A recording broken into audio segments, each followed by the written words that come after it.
Bonjour à tous et bienvenue sur le podcast « Et si on allait au théâtre ce soir ?» Je me présente, je suis Sacha et je suis passionnée de théâtre et spectacles en tout genre.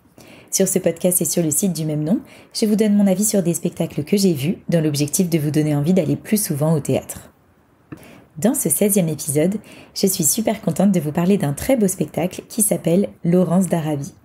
C'est un spectacle que j'ai découvert au Festival d'Avignon Off 2021 et qui raconte l'histoire de Laurence d'Arabie, comme son nom l'indique.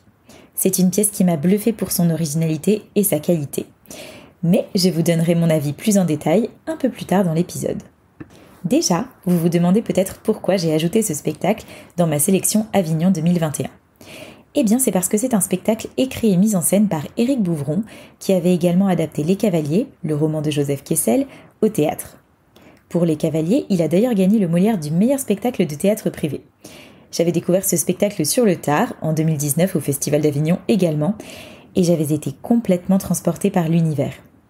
L'histoire se déroulait en Afghanistan, et avec le dispositif mis en place, je peux vous dire qu'on s'y croyait. C'était assez dingue, donc dès que j'ai vu que Éric Bouvron avait un nouveau spectacle à l'affiche, je me suis précipitée pour prendre les places, et je n'ai pas du tout été déçue. Et dans ce nouveau spectacle, on est à nouveau transporté dans un univers, celui de Laurence d'Arabie. Alors moi, perso, j'y suis allée les mains dans les poches, sans avoir vu le film ni lu le livre, et ça ne m'a pas du tout gênée. Alors pour resituer peut-être un peu plus, celui qu'on appelle Laurence d'Arabie, mais qui en réalité s'appelle Thomas Edward Lawrence, a vécu de 1888 à 1935. C'était au départ un archéologue anglais passionné par la culture arabe. En 1916, il devient officier de liaison britannique pendant la Grande Révolte arabe, c'est-à-dire qu'il travaillait pour les services de renseignement militaire britanniques depuis le Caire, puis dans le désert du Proche-Orient. Je ne vais pas rentrer dans le détail de tout ça parce que ce n'est pas le sujet du podcast, mais vous voyez un peu le personnage. Et à côté de ça, il a écrit en 1922 un livre que vous connaissez sûrement et qui s'appelle « Les 7 piliers de la sagesse ». Bref, vous l'aurez compris, dans ce spectacle, on part en plein désert pendant une période de guerre et ça a de quoi nous emporter très loin de notre quotidien. Avec ce spectacle, on est littéralement emporté dans un tourbillon. Déjà, il y a 11 artistes sur le plateau. Plus précisément 8 comédiens, 2 musiciens et une chanteuse. Et ça en fait du monde. Le démarrage du spectacle est assez impressionnant justement parce qu'on voit apparaître tous ces artistes d'un coup et c'est rare d'avoir autant de personnes sur un plateau de théâtre. Ensuite, l'atmosphère du spectacle est très particulière. C'est très fidèle à la mise en scène des Cavaliers. Si vous ne l'avez pas vu, ce sont les mêmes ficelles qui sont tirées. C'est-à-dire un côté très visuel, des comédiens qui jouent plein de rôles et qui passent de l'un à l'autre à toute vitesse, des bruitages réalisés en direct sur le plateau, mais aussi des chants qui emportent complètement dans un autre monde. Alors déjà, je vais revenir sur le premier aspect, les comédiens qui jouent plein de rôles. Alors ça, c'est devenu très courant dans les spectacles, mais ici c'est bluffant parce que ça va très très vite et que parfois, on croise des personnages qu'on ne revoit plus.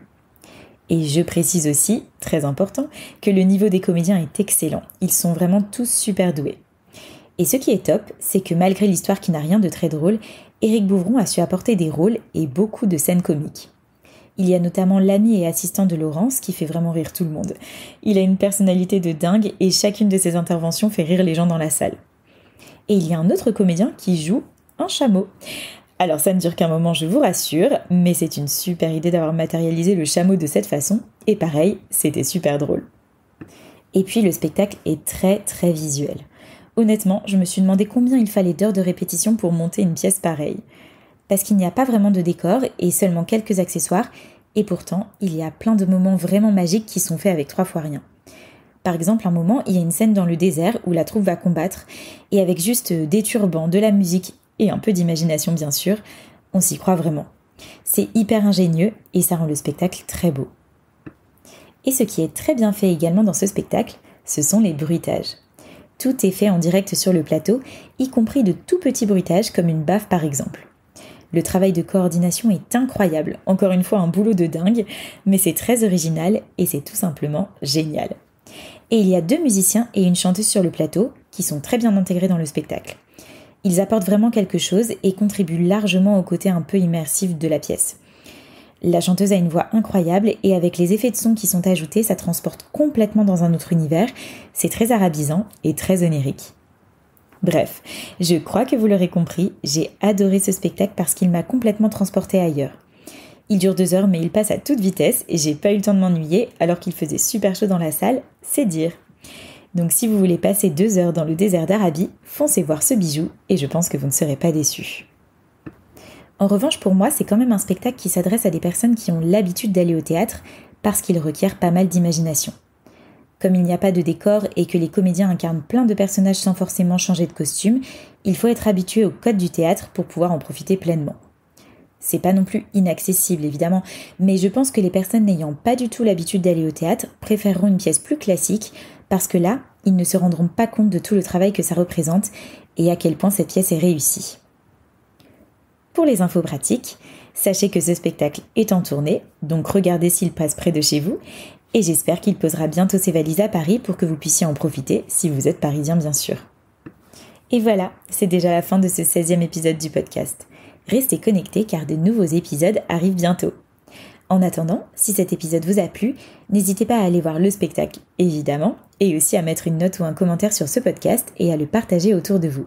Ça m'aiderait beaucoup pour faire grandir le podcast. N'hésitez pas non plus à suivre le site sur Instagram et Facebook et à vous inscrire à la newsletter en bas de page du site. La critique écrite de ce spectacle est en ligne sur le site et si on allait au théâtre ce soir.com, vous aurez le lien dans les notes de l'épisode. Un grand merci pour votre écoute. Je vous dis à très très vite pour un prochain épisode du podcast Et si on allait au théâtre ce soir. Et n'oubliez pas de mettre du théâtre dans votre vie parce que ça la rend plus jolie.